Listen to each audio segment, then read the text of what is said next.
everyone, welcome back to Obsessive Preparedness. Today I wanted to do a real quick video on a grocery haul videos that I purchased recently, talk about some of the things that I'm into. I know I haven't done a video in a while. Over Christmas time I got COVID, was put in the hospital for COVID pneumonia, worked my way out of that the last, the 2 months that it took for me to get better. And I just wanted you to know that I'm still here, and even though I'm not doing videos, I am always prepping. We are a prepping family. I'm always thinking about what is next, what's to come. I don't ever make it my top priority. I live my life, but I think you need to have it in the back of your head of things that you need to do that can help your family out. And even though I haven't been doing YouTube videos, if you want to follow me on Instagram and TikTok, I do a lot of short videos showing you what I do on a day-to-day basis. One of them was just recently, I went and picked up 5 55-gallon water barrels. If you want to see that, again, go to my TikTok, scroll through that, and you can see some of the things that I've been doing to prep.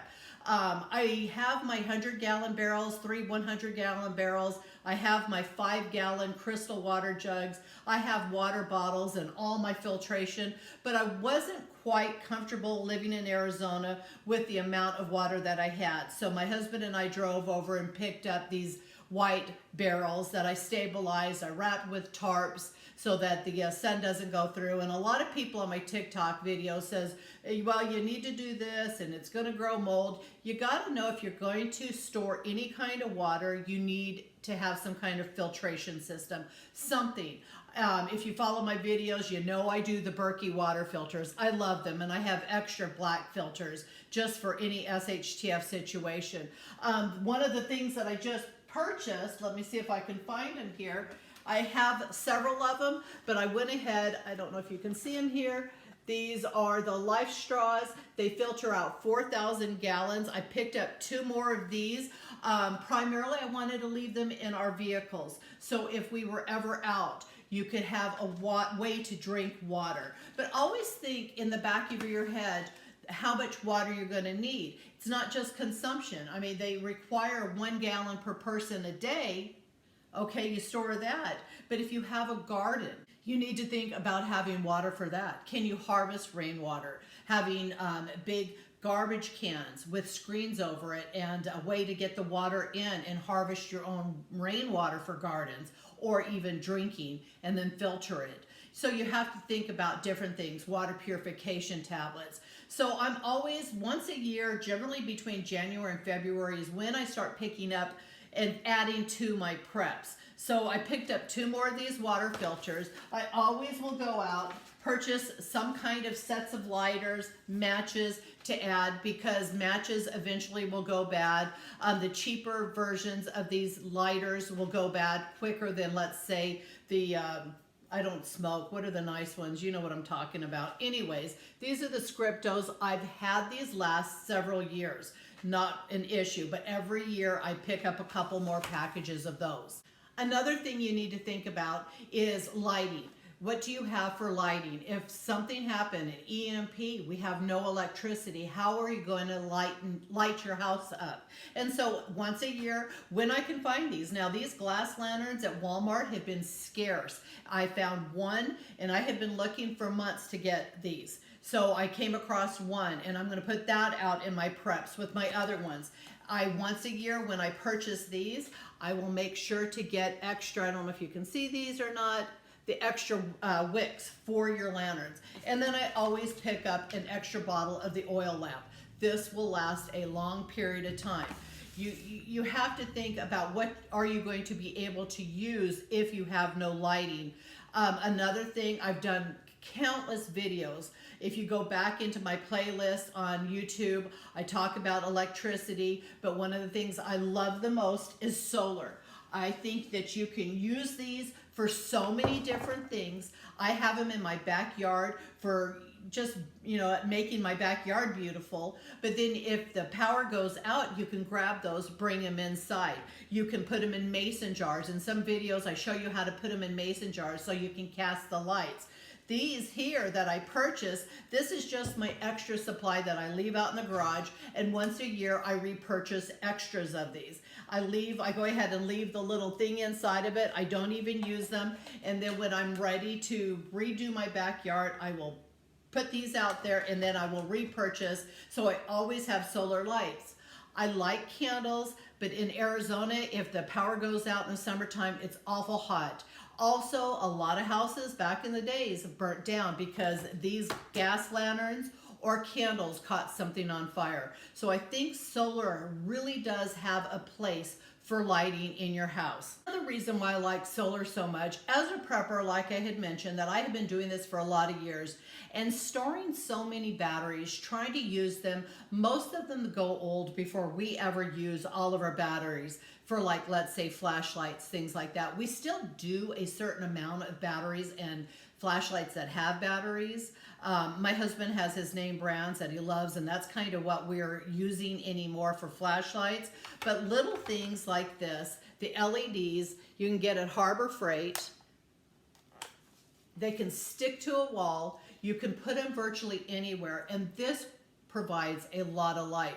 $2.99. So I picked some of these up at Harbor Freight. Think about, again, I'm going to say it again, think about lighting and what you're going to do. Are you going to do propane lanterns? Then you need to have those little 16.4 ounces, one of those burn through a night. Are you going to have 5-gallon propane and then a Coleman post to attach those to? You're still going to burn through a lot of gas. So try to get away from gas, try to get away from the propanes, and try to be, you know, a little bit more solar, common sense of what you're going to run in your house. So we went through water, we went through electricity.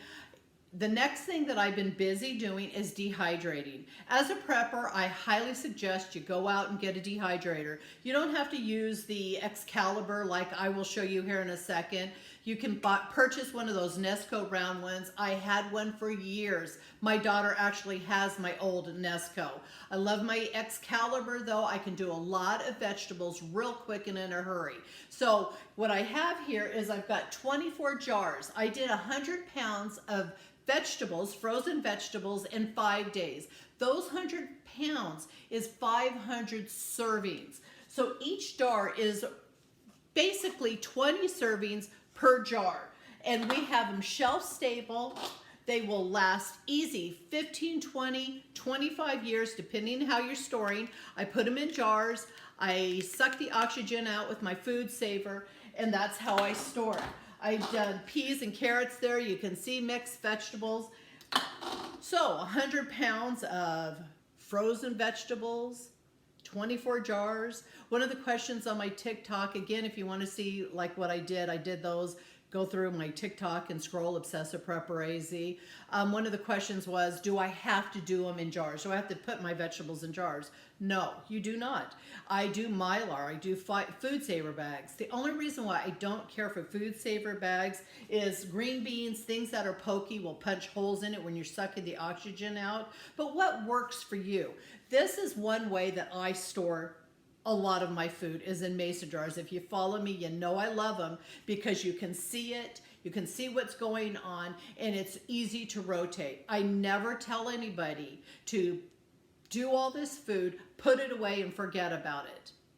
I want you to think about rotating and how you're going to build your food supply up and actually physically use it. And one of the questions also on TikTok was, what do you do with them? Well, mixed vegetables like that. The corn, you could grind down into your own corn mill. You could use the corn as feed. Feed yourself. Your mixed vegetables, all your vegetables, I put in soups and stews, casseroles. You can rehydrate them and eat them as they are. Put them in top ramen noodles. So there's all sorts of ways that you can use your dehydrated vegetables. I use them all the time because I hate it when you go buy one of those 1-pound packages of peas. You only need a cup. You throw it in your freezer. The next time you go get them, they're freezer burned. That's why I like dehydrated vegetables. They will last forever. When you're ready for them, you just grab them and you use them. Let's see if I can swing across here. Up here, bear with me. Sorry about this, guys. So up here is just one of the places that I store my my dehydrated vegetables. Got some oranges up there, lemons. I love dehydrated mushrooms. Oh my goodness. So easy to do in your dehydrator. Use them in soups, things like that. They work out great. So I can see it, I grab it, I use it. And again, the expense, let me get this down here. The initial expense might be a lot, but what's nice about jars is you reuse them over and over again. Another question I had, let me see if I can find one here, is do you have to use new lids? No, you don't. You can see that I wrote over one of the lids that I already had. And it's one of those things, the only time I ever really use new lids is when I'm pressure canning and canning. Anything dry like this, I use them over and over again. So it's not an expense that you keep having to put out. Another thing that somebody had asked me, let me get it real quick, is when using the lid attachment for a food saver, so you've got your hose here, most people do not have an issue with the wide mouth, but what they are having issues with is getting the regular mouth lid attachment to seal your jars. Now what I do, and I think everybody has this issue, is, let me get this off here.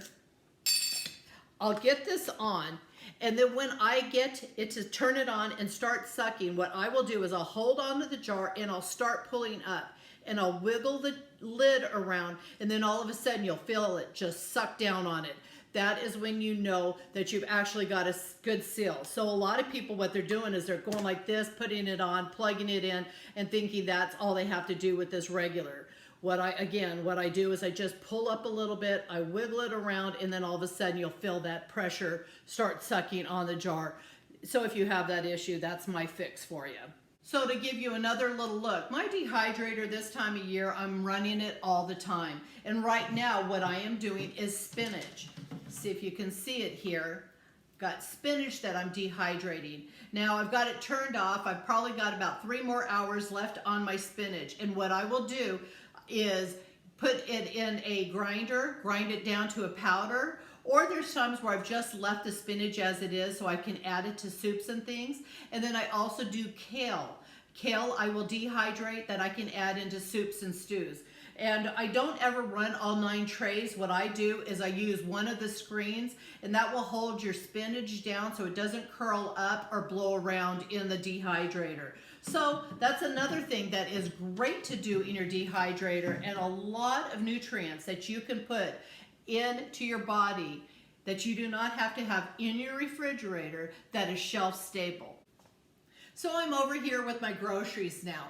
Now again, I mentioned TikTok. Go over to my TikTok. It shows you more of what I'm doing day to day, quicker little snippets of what I'm doing. But TikTok I find is a lot of younger people that do not understand why we do what we do. They make certain comments. There's a lot of comments on TikTok. And my water barrel video, I did a little clip that was like, those who get it, those who don't, won't. And it was all about building water up and having water for your family in an SHTF situation. And I had a comment that says, those that have the money get it, those who don't, don't. And I want you to understand, you don't have to do and build preps up like I'm building up. There was a time 25, 30 years ago where we had nothing. You've got to understand, you've got to slowly build it up or you will never have any kind of preps. If all it is, and you don't, I know a lot of people made comments about storage space. If you don't have space for 55-gallon water jugs, then get the little disposable ones, the drinking ones, and find a place to put those. It is what works best for your family. So all my preps here are things that I either used or I've decided I want to build up a little bit more. We know the cost of inflation right now is going through the roof, and it's not going to get any better anytime soon.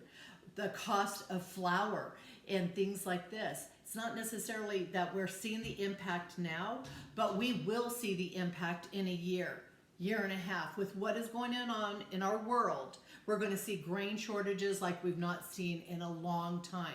And so, of course, as a prepper, I'm always planning on prepping. And people will say, hoarder, you know, you're taking from the mouths of others. No, I plan on taking care of my family and the people around me. I plan on helping out the community with my preps if I can. You have to be conscious of what you can and can't do, what you want to show or don't show. But it's not like I'm hoarding this stuff and it's going to be me and my family locked up in our houses and, you know, F you to everybody else. I think, and especially where I live, we're a community and we will work together. Maybe I provide groceries and my next door neighbor, but she supplies her backyard for garden. You know, you have somebody that can supply something else. So you have to think of that mindset. So going back here, another thing that I never do anymore is purchase full price unless I have to. I, on TikTok, show you over and over again. I bought a app to download on your phone, Fetch. Those money back apps are amazing. So you see that I purchased 5 more containers. I showed a video a couple weeks ago of Folgers getting a great deal at Dollar General. I purchased another 5 containers of coffee. You're going to see shortages on coffee. The climate's changing where they're growing, and they're having to figure out places to regrow coffee. So there will be price increases on coffee and shortages. Kroger has them on sale. You have to buy 5 for $5.99, at least in my Arizona area. $5.99, I bought you get $1.50 back each container. So I got $7.50 back. Then on Fetch, I got 30 cents back a container. I paid $4.25 for each one of these coffees. So they had muffin mixes on sale. I went ahead and picked up 3 packages of each. Some more of my brownie mixes. Now I also make my own, you know, pull your recipes up, make your own with the flours that you got. But these are just easy and simple that I can do for my family.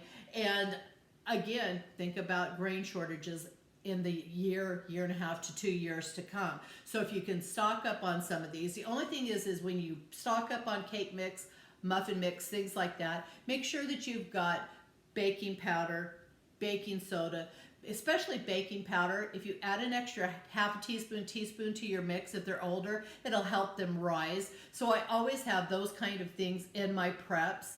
Another thing that every time I go to the grocery store I buy more of is soy sauce. Now think about all the rice that you're storing as a prepper, and you're going to have something other than just rice. So if it's, you know, mandarin sauce, if it's soy sauce, the reason why I like the soy sauce is once it's opened, it says that you should refrigerate. You don't have to.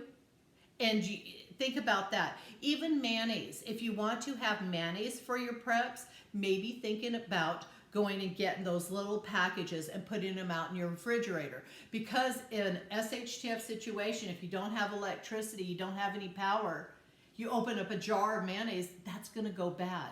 So at least if you have those packages in a refrigerator, you can open one package to make something. Now in an SHTF situation, you can say, we're going to have to just live the way it is. But if you have those little conveniences that help you, some mustard packages, ketchup, things like that, might help you in the long run be happy and satisfied. So another thing I wanted to mention real quick is when you're purchasing soy sauce, this Kikkoman brand, there are other brands out there, but stay away from the La Choy, things like that, because they put caramel and different ingredients in, where this is just water, soybeans, wheat, salt. Yeah, it has nothing in their caramel flavoring. So a lot of people think when they go get soy sauce that they're getting soy sauce, and you have no idea that they mix something else into it. So Kikkoman, you know, there might be a brand that you like. Just a suggestion. I went ahead and picked up another olive oil. I'm always picking up extra oils. Here you can see I've got like them stored. I think that's one of the things that you're going to need to get, and if you've paid attention, the price of oil is going up quite a bit. I love the sprays, things like that, but if you're storing a lot of flour, you're going to need some lard, some Crisco, olive oil, things like that to make your breads, your flatbreads, things like that.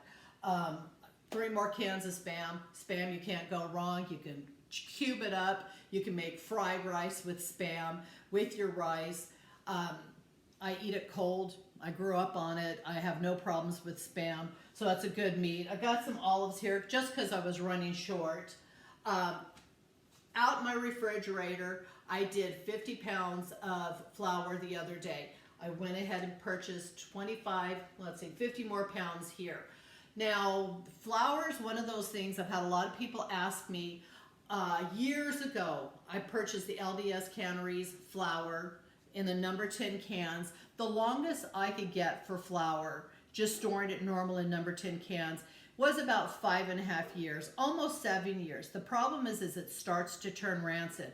It's not one of those things you can't eat it anymore. It's just the flavor is not appealing. And once it keeps going, so a lot of people ask me, what's the best way to store it? Well, you want it out of light, you want the air removed, and you want it to stay in cooler places. So I've got that batch, and then this batch here, I'll probably do the same and put it out my refrigerator. And I'm aware a lot of people do not have that kind of storage that I have, but I do have them in 5-gallon buckets in Mylar bags.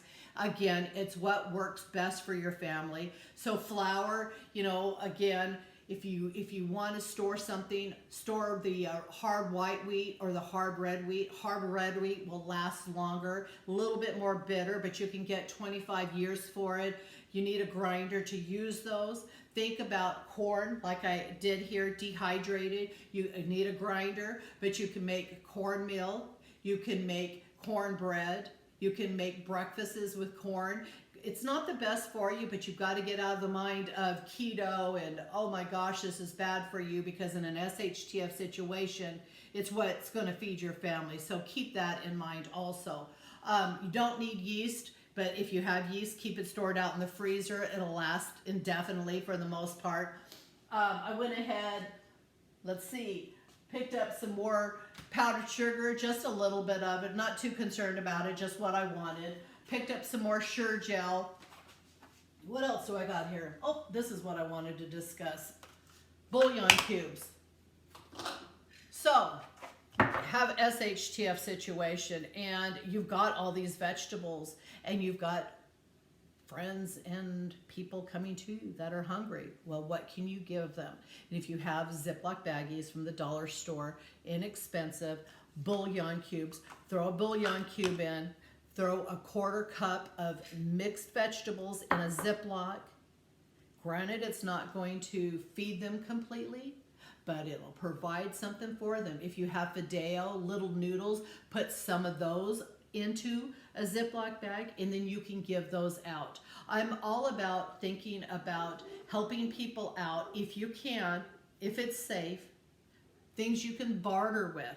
So inexpensively, $1.99 for some bouillon cubes that pretty much last forever. Get some of these, and think about that. You know, think about how you're going to, if somebody, you know, because we all say, well, preppers, you know, you don't want anybody to know that you're a prepper. I'm sorry, it's kind of hard to keep it secret. Obviously me, but even, you know, you with your family, and you tell your daughter or, you know, somebody, they're going to tell somebody.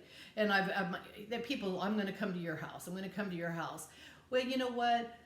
If you're going to worry about somebody coming to your house and taking all your preps, you might as just give up now.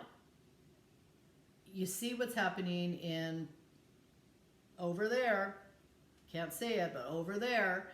You see what's happening. People, for the most part, are civilized, and they are helping each other out. So if you can help somebody out by giving some, you know, this is 20 servings in this jar. You can help 20 people, 20 bouillon cubes, some noodles. I just, you know, that's something to think about. I'll leave that there.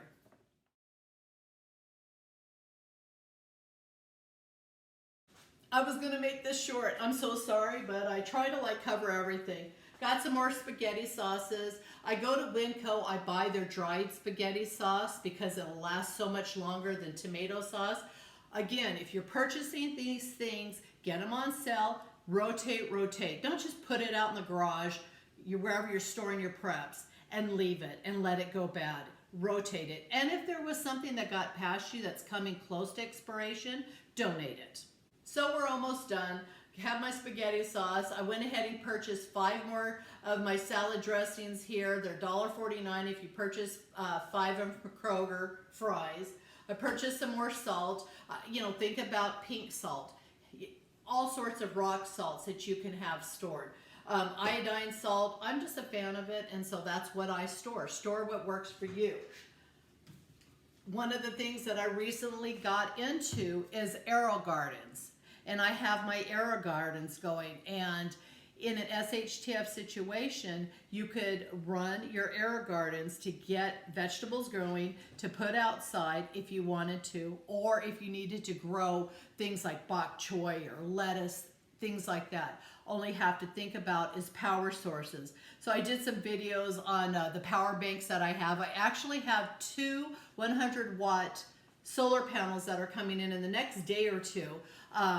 That I will do a review on and show you from Okmo. I love my Okmo power stations. I've got a 2000 and 1000, and I know that's a big chunk to bite off. But as a prepper, that's one of the things I wanted to do.